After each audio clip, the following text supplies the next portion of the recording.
एक सेवक की मैं बात सुन रहा था, वो कह रहा था शैतान की शिक्षा ही ऐसे कह रहा था। इस शिक्षा को क्या कह रहा था? शैतान की शिक्षा कंफ्यूज कर देगी तुम्हें, सुनना बंद कर दो ऐसे लोगों को। अब ध्यान दो, मैं तेल पानी कपड़ा सिर्फ कहता हूं हटाओ अपने लोगों को। मैं प्रचार कर रहा हूं, मैं किसी पास्टर को नहीं बोल रहा हटाओ। वो सेब दें, अनाइंडिंग नमक दें, वो क्या कहते हैं भोजन दें, कोई गोलगप्पे भी दे रहा, कोई कुर्सियां भी कर रहे, पता नहीं पेन भी कर रहे, क्या कर रहे, मुझे क्या लेना देना? न्याय परमेश्वर नहीं करना है। मैं तो प्रचार कर रहा हूं जो मुझे सुन रहे, ताकि उन्हें समझ आए सच्चाई क्या है। अब विषय क्या है यहां पर?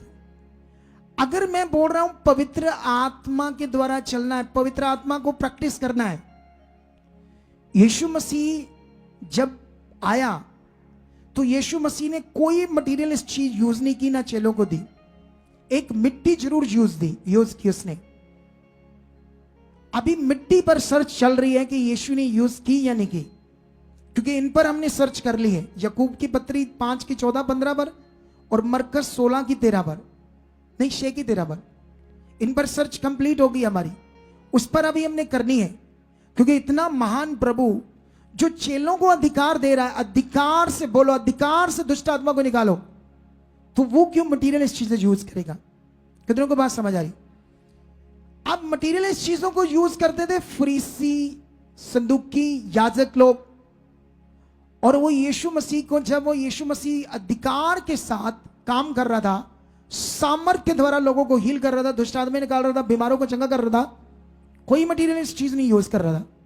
तो उन्होंने आकर दोष लगाया, तू शैतान की सहायता से काम करता है, शैतान की सहायता से दुष्ट आत्मा निकालता है।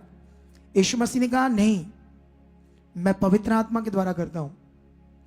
फिर यीशु मसीह ने कहा अगर मैं ये काम पवित्र आत्मा के द्वारा करता हूं, वहां तो उसने कुछ उदाहरणें भी दी जो मैं अभी नहीं दूंगा, टाइम नहीं है हमारे पास। उसने कहा अगर मैं पवित्र आत्मा के द्वारा करता हूं, मेरी निंदा करो, तुम्हारा पाप क्षमा हो जाएगा, लेकिन पवित्र आत्मा की निंदा करोगे तो वो तुम्हारी क्षमा।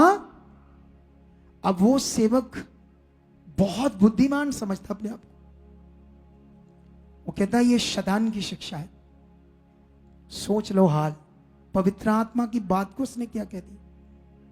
हालेलुया।